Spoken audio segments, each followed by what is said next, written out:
Welcome to the Gaggle, where we bring you inside the newsroom to talk Arizona politics beyond what's in print. I'm Yvonne Wingett Sanchez. It is the morning after the election. We are tired, but we are here to bring you the news. Rob, you have been watching the data coming in from the Secretary of State's office and all of the county recorders from across the state. What do we know? There are several races still in play. Yeah, the race is still in play. The U.S. Senate race with Sinema and McSally, the superintendent race, the Secretary of State's race, which the AP is called, but Hobbs still thinks she has a chance in.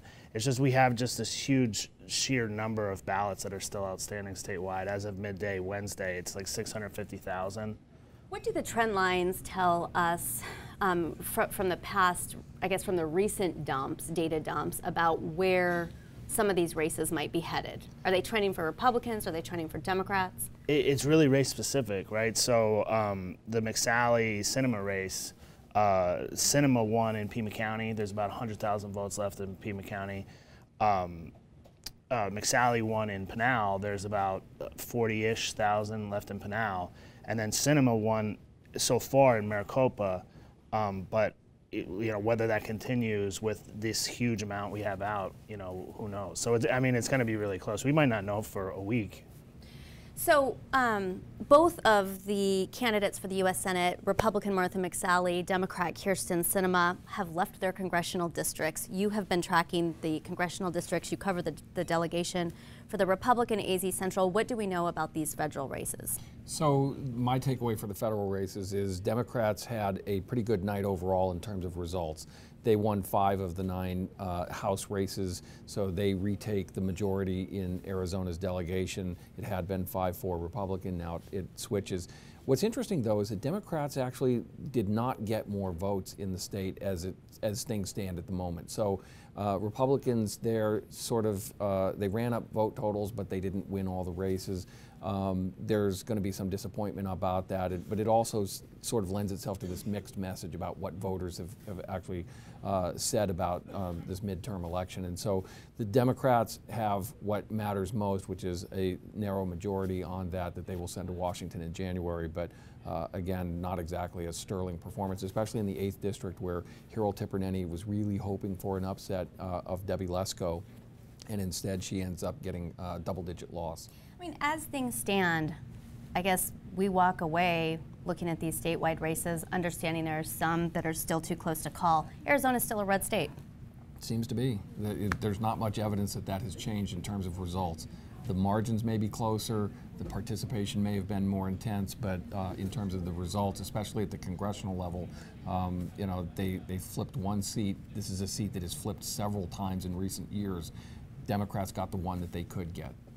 Jessica, you were tracking all the issues that were coming out of the county recorder's office on election day. Can you give us a sense as to whether or not those issues rose to the level or could rise to the level of legal challenges in some of these too close to call races? That's a good question, and I think it depends on how close these too close to call races end up. But there were issues that occurred throughout the day. There's also issues that occur every election day. The issues we saw yesterday were not to the level of what we saw in August when 62 polling places were not set up and ready to go at 6 a.m. They were not to the level of the 2016 presidential preference election when we saw, lines out the door till all hours of the night. There was a situation in which for anywhere from, we're hearing 5 to 25 minutes, some of the computer programs went down for the county, which meant that folks were not, able to cast ballots during that time period. Sounds like it was resolved pretty quickly. Whether that rises to the level of a legal challenge, it might be hard to prove, but it might not be unlikely to try, depending on the outcomes. And both parties, or both sides, at least in the Senate race, seem to be, I guess early on, we're trying to lay the groundwork for potentially an argument that they could take into court. We'll see how that plays out. Neither side is willing to talk, as of right now, about their future plans. In closing, the Phoenix mayoral race was a big one. What did we see there? So we saw that the mayoral race is going to continue for another 4 months, so that's lots of fun. But basically, Kate Gallego pulled pretty far ahead of her challengers, notably Daniel Valenzuela, her former council colleague, but she did not reach that 50% plus one vote threshold to win outright. So we are going to see this race continue. As long as everything holds true the way it is right now, it'll be Kate and Danny on the ballot March 12th. We'll see what happens. 2018 perpetual political cycle. Follow our coverage on azcentral.com, on Facebook and Twitter. We will see you next time.